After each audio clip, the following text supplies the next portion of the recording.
نو بیا اصل خبره مانن دا کوله چې کوم باقی یو څو اهمي خبرې وي هغه کې یو خبره دا ده عزتمندو چې کله سړی خپل زکات وختي د مال نه نو د مجموعي مالیت چې دی د هغه حساب ولګي چې ما سره نقدي دومره دي دومره په بینک کې دي دومره چا سره امانت پراته دي دا زما ساماني تجارت دی دومره د زیوراتو په شکل کې دي د دې ټولو حساب ولګي د دې حساب لګولو نه پس بیا به دې دا وګوري چې په خلقو باندې د دې هغه قرضې چې د هغه نه وصولېدل چې دی هغه یقیني وي واجب الوصول قرضې ورته ویل کېږي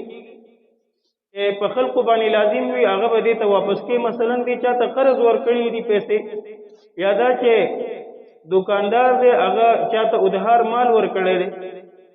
هغه پیسې خو به دې ته میلاویږي نو کله چې دې د زکات حساب لګې نو دې ته پکار دی چې دا کومې پیسې د دې خلقو سره دي او یقیني خبره ده چې هغوی به واپس کوي خوا که کال پس واپس کوي او که 15 کاله پس واپس کوي په دې ته به میلاویږي نو په دې کې بهتر صورت دا ده چې هغه قرضې دې هم جمع کړی شي په دې مجموعي مالیت چې د کوم نه زکات هغه وباسي هغه قرضې دې هم جمع کړي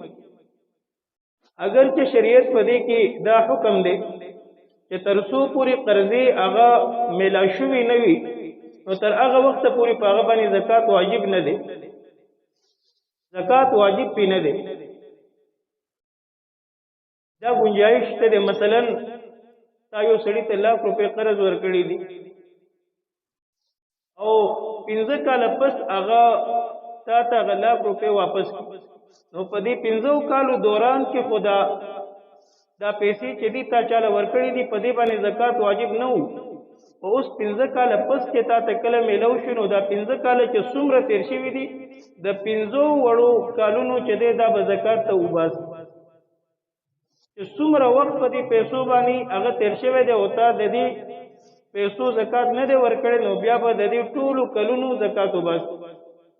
بیا مشکله یې داسې په یکمشت دومره زکات ورکول د پیسو نه د دې وجه نه بهتره طریقه دا ده چې کومې قرضې واجب الوصول وي او د هغه حاصلېدل هغه یقیني وي دا سړی خپل په مجموعي مالیت کې شامل کړي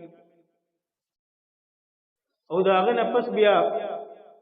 ستا په ذمې باندې د نورو خلقو به څه قرضې وي او د نورو خلقو ستا په ذمې باندې چې څومره قرضې دي هغه د مجموعي مالیت نه منها کړی شي د هغه نه منفي کړی شي مثلا 100 راکه زما مالیت جوړ شو اوس 15 لک روپۍ چې دي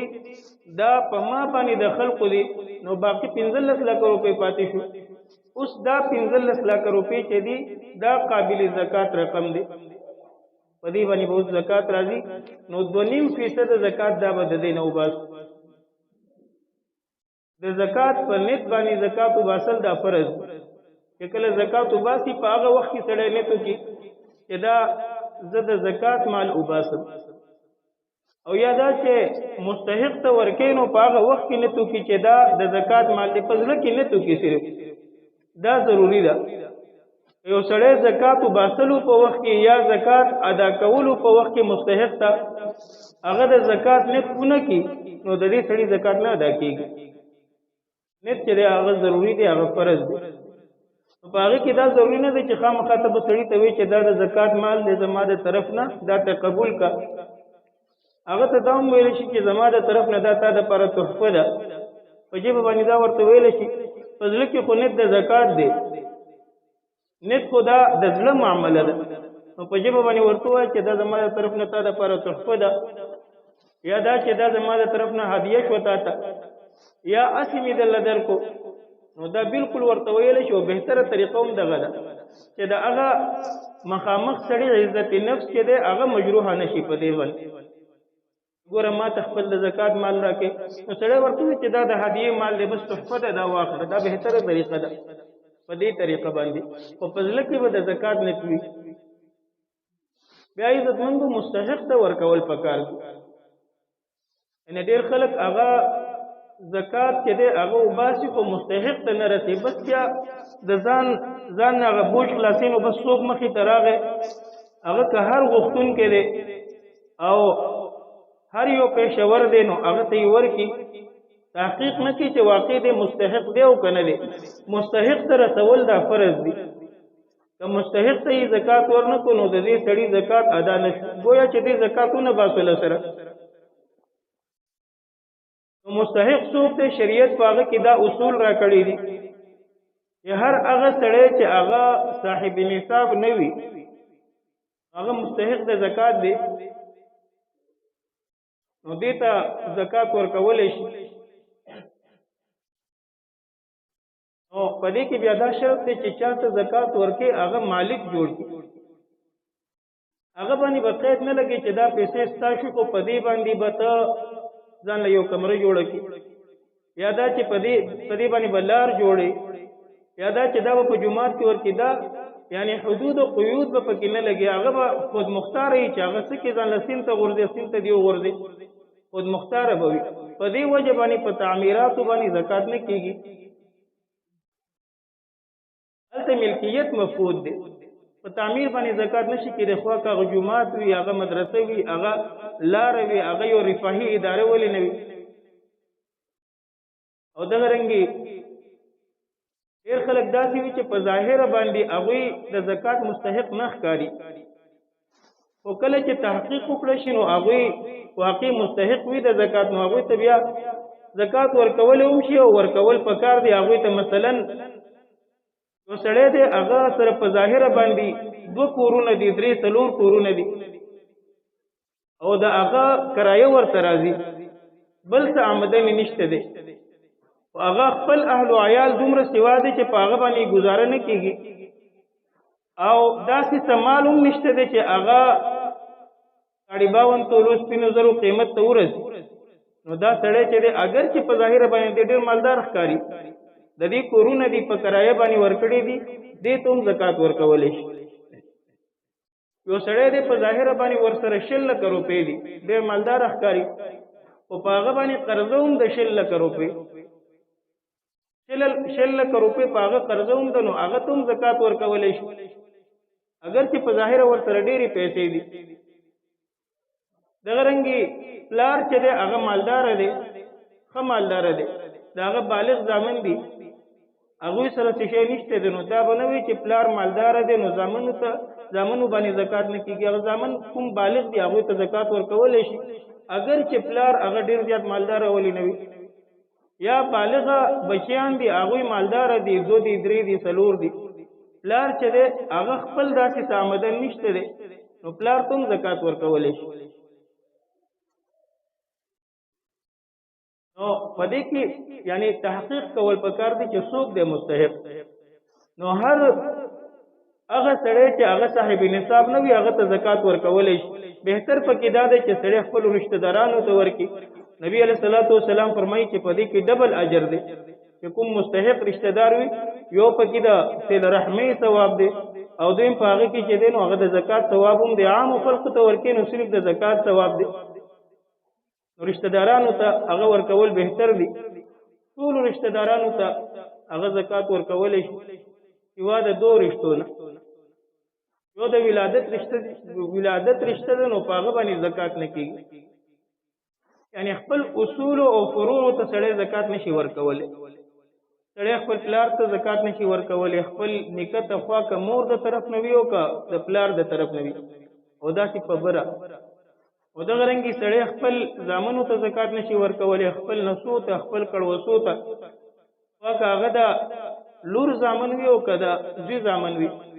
نو اصول او فروع باندې زکات نه کېږي اگر چې هغه مستحق ولې نه وي. او دویم د نکاح رشته، سړی چې دی هغه خپل زکات مال خپل ښځې ته نشي ورکولی اگر چې هغه مستحقه ده د زکات. دغه رنګې زنانه چې هغه مالداره ده، خاوند غریب دی، نو هغه خپل د زکات مال هغه خاوند ته نشي ورکولی. د دې نه علاوه ټولو رشتو باندې سړی ورور ته زکات ورکولی شي، تره ته ورکولی شي، خور ته ورکولی شي، ماما ته ورکولی شي. دا څومره قریبي رشتې دي په دې ټولو کې زکات کېدی شي. او په دې کې بعضې کسان داسې دي چې په هغوی باندې زکات نه کېږي، لکه سیدان چې دي په هغوی زکات نه کېږي. سیدان څوک دي؟ نو سیدان یعنی عام طور باندې نبی علیہ الصلوۃ والسلام خاندان ته سیدان ویل کېږي، نو نبی علیہ الصلوۃ والسلام نارینه اولاد خو نو د حضرت حسن او حسین رضی الله تعالی عنهما داغه اولاد ته سید ویل کېږي. او د دین علاوه نور کسان شته چې هغه ته سیدان ویل کېږي، لکه حضرت عباس رضی الله تعالی عنه اولاد، حضرت حارث ابن عبد المطلب رضی الله عنه اولاد، حضرت علی ابن ابی طالب رضی الله عنه اولاد، حضرت جعفر ابن ابی طالب رضی الله عنه اولاد، حضرت عقیل ابن ابی طالب رضی الله عنه اولاد. دا چې کوم کسان دي دا ټول سید دي، د دې د اولاد چې دي. یو سړی دا دعوه کوي چې زه سید یم، ما سره سلسله نسب شته دی، نو دا به سید ګڼلی شي، دې ته زکات نشي ورکولی. اگر چې بعض علماو دا خبره کړې ده، دا خبره لږ خپروم ده چې په دې زمانه کې سیدانو ته زکات ورکولی شي. زمونږ د امام ابو حنیفه رحمه الله هم یو قول په دې کې دا دی، ځکه هغه فرمایي چې نبی علیہ الصلوۃ والسلام په دور کې به د مال غنیمت نه خمس یعنی 15 حصہ سیدانو د لپاره مقرره وه. اوس چونکې هغه سلسله نشته دی نو دوی ته زکات ورکولی شي. خو اکثر او جمهور علما دا فرمایي چې نه، چونکې د نصوصو نه دا منع راغل ده چې سیدانو ته زکات نشي ورکولی، نو دا به نه ورکوي. ها ورته تحفې ورته ورکه، دا رسول الله مبارک اولاد دی نو هدیه ورته ورکه، د هغه ضروریات هسې پوره که. زکات ورکول به هر حال په دې سره به زکات نه کېږي. دغه رنګې بعضې خلک دا کوتاهي وکړي چې په چا باندې قرضه ده، قرضه نو هغه قرضه د هغه نه حاصلولی نه شي، نو د زکات په وخت کې بیا ووایي چې زه ما زکات په طور باندې پرېښودلي، داسې زکات نه کېږي. ځکه د زکات ادایګۍ په وخت کې نیت چې دا خبره تېره شو دا ضروري ده. نو کله چې دې قرضه ورکوله نو دې خو نیت نه و کړی که نه چې دا د زکات د دې وجې نه داسې چاته قرضه پرېښودل په دې سره زکات نه ادا کېږي. یو حیله د دې کېدی شي په دې طریقې باندې چې هغه سړی په چا باندې ستا قرضه د هغه راوغواړه، څومره زکات هغه ته ورکوي، ورکه او بیا ورته وایي چې زما قرضه راکړه، بیا ترې واخله، لاس له ورکه او بیا د هغه نه واپس واخله، ځکه ستا قرضدار دی. نو دا صورت کې دی هغه کېدی شي. نو دا څه اهم او ضروري مسایلو څه چې وویل څه واورېدل، الله رب العالمین دې په دې باندې د عمل کولو توفیق راکړي.